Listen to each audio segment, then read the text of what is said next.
Okay dear friends, तो आज के एपिसोड में हम देखने वाले हैं मैप सीरीज़। जैसा कि हमारा टाइटल है, देख पा रहे होंगे आप। तो आज की मैप सीरीज़ में हम भूमध्य सागर की अवस्थिति मैप में कहाँ है, भूमध्य सागर से कितने देशों की सीमाएं लगती हैं और भूमध्य सागर से कितने महाद्वीप सटे हुए हैं। तो आज हम भूमध्य सागर के बारे में विस्तार से चर्चा करेंगे। तो चलिए हम देखते हैं भूमध्य सागर को। ये मैप है, देख पा रहे होंगे आप। मैप है, देख पा रहे होंगे। यह है भूमध्य सागर, दिख रहा है आप सभी को। ये देखिए भूमध्य सागर, देखिए। तो भूमध्य सागर से मैं बता दूं आपको, तीन महाद्वीप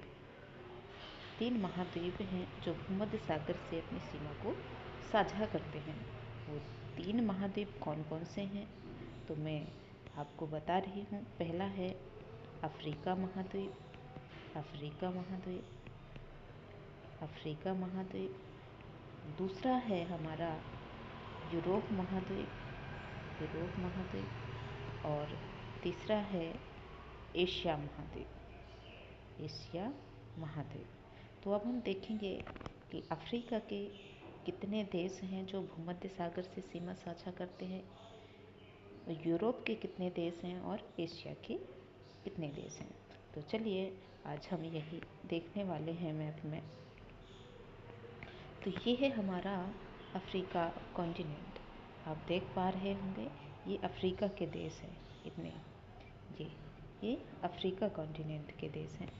तो कौन कौन से देश हैं जो बाउंड्री शेयर करते हैं वो हम देखेंगे एक एक करके। नंबर 1 है मोरक्को। ये आप देख पा रहे हैं, ये अफ्रीका का है, मोरक्को। दूसरा है अल्जीरिया। तीसरा है, ये छोटा सा लिखा हुआ है, ट्यूनीशिया। ये लीबिया। फिफ्थ है ये मिस्र, इसी को हम इजिप्ट बोलते हैं। तो इसमें इजिप्ट लिखा हुआ है लेकिन इसी को मिस्र बोलते हैं। देखिए 5 कंट्री हैं जो अफ्रीका महाद्वीप की हैं, ये आपको याद रखना है। एग्जाम में बार बार क्वेश्चन पूछा जाता है भूमध्य सागर से। उसके बाद हम आते हैं एशिया महाद्वीप। तो अफ्रीका महाद्वीप की कंट्री कितनी है? 5, जो भूमध्य सागर से सीमा को साझा करती हैं। देखते हैं, इसको हम इरेज कर देते हैं। अब एशिया में चलते हैं। एशिया में हमारे पास हैं ये कंट्री हैं। पहला है इजराइल, ये रहा इजराइल। सेकंड है लेबनान, दिख रहा है आपको लेबनान, ये रहा लेबनान। थर्ड है ये सीरिया, ये है टर्की एक ऐसा देश है जो एशिया और यूरोप दोनों महाद्वीप में फैला हुआ है। तो कभी कभी क्वेश्चन ये भी बनता है कि कौन से ऐसे देश हैं जो 2 महाद्वीप में फैले हुए हैं। तो मैं बता दूं आपको, ये टर्की है एक, और रूस भी है, जो 2 महाद्वीप में फैला हुआ है, एशिया महाद्वीप और यूरोप महाद्वीप। और ये जो साइप्रस दिख रहा है आपको, ये द्वीप है एशिया का, साइप्रस जो कि भूमध्य सागर में अवस्थित है। तो ये द्वीप है। तो ये एशिया की कितनी 4 कंट्री हैं जो कि भूमध्य सागर से अपनी सीमा को साझा करती हैं। अब हम चलते हैं यूरोप में।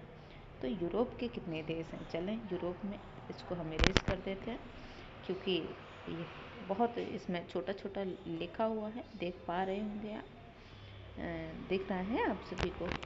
तो देखिए पहला ये कंट्री है, देखिए ग्रीस दिख रहा है, ये ग्रीस, यूनान, एथेंस, आप सभी ने नाम सुना होगा इसका। ये रहा ग्रीस, क्योंकि ये सिकंदर महान है ना, यहीं का था, यूनान का, यहीं का था वो सिकंदर।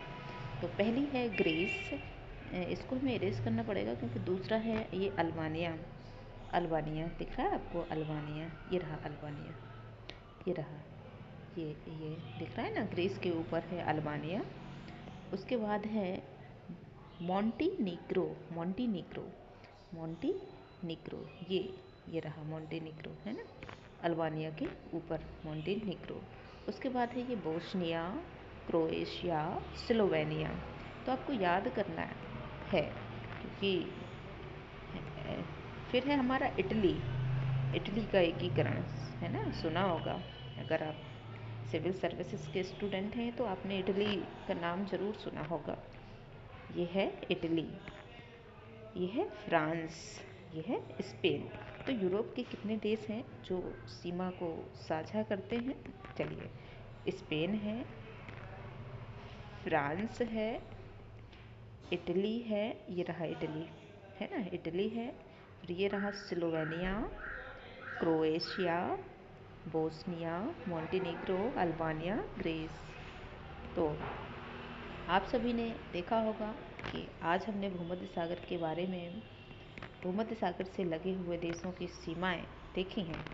याद नहीं हुई होंगी आपको भी, है ना। एक बार हम फिर से रिपीट कर लेते हैं। कितने देश हैं? तो ये रहा मोरक्को, ये अल्जीरिया, ट्यूनीसिया, लीबिया, मिस्र, इजराइल, लेबनान, सीरिया, टर्की, ये रहा Greece, Albania, Montenegro, Bosnia, Croatia, Slovenia, Italy, France, Spain. तो इतने देश हैं जो कि भूमध्य सागर से सीमा साझा करते हैं। चलिए अब हम कुछ अन्य जानकारी को देख लेते हैं भूमध्य सागर के बारे में। तो एक बहुत ही महत्वपूर्ण क्वेश्चन पूछा जाता है कि जिब्राल्टर जल संधि, इसमें नहीं है जिब्राल्टर, लेकिन मैं आपको बता दूं ये जो पार्ट है, ये जो स्पेन और मोरक्को के बीच में ये जल राशि दिख रही है, ये है ना, ये दिख रही है ना, ये तो ये भूमध्य सागर को अटलांटिक महासागर से जोड़ती है। जिब्राल्टर जल संधि, जल संधि का मतलब है दो जल राशियों को जोड़ने वाली संधि, उसको हम जल संधि कहते हैं। तो ये जिब्राल्टर जल संधि है जो कि भूमध्य सागर को, अटलांटिक महासागर से जोड़ती है। ये वाला पार्ट, ये वाला पार्ट। इसके बाद हम देखेंगे कि ये देखिए, और क्या जानकारी मैं आपको दे रही थी, तो इतना ही महत्वपूर्ण है। हाँ, एक पॉइंट और है कि मिस्र अभी हाल ही में हमारा गणतंत्र दिवस मनाया गया है, 74th गणतंत्र दिवस, जिसमें मिस्र के राष्ट्रपति मुख्य अतिथि थे। तो हम मिस्र, इजिप्ट, इसी को बोलते हैं इजिप्ट, उसके बारे में जान लें। तो उनका नाम था अब्दुल फतेह अल सीसी, अब्दुल फतेह अल सीसी, ये है वो इजिप्ट, मिस्र। तो हम मिस्र की अवस्थिति में ज़रा देखें कहाँ है ये मैप में मिस्र। तो ये अफ्रीका महाद्वीप का एक देश है मिस्र। तो ये भूमध्य सागर से अपनी सीमा को साझा करता है, लाल सागर से अपनी सीमा को साझा करता है, और यहाँ ये पश्चिम में लीबिया से सीमा साझा करता है। दक्षिण में यहाँ लिखा हुआ नहीं है, लेकिन ये सूडान का क्षेत्र है, और सूडान से अपनी सीमा को साझा करता है। तो भूलिएगा मत, बहुत ही महत्वपूर्ण पॉइंट है मिस्र। तो आज के एपिसोड में हमने भूमध्य सागर के बारे में डिटेल से समझा, भूमध्य सागर की अवस्थिति को देखा, भूमध्य सागर से लगे हुए देशों को देखा, और अगले एपिसोड में हम काला सागर और फिर कैस्पियन सागर, ऐसे एपिसोड लाते रहेंगे। बने रहिए हमारे साथ। अच्छा लगा हो तो लाइक करें, शेयर करें, सब्सक्राइब करें, जिससे मैं आपके लिए ये वीडियोस बनाती रहूं। Thank you.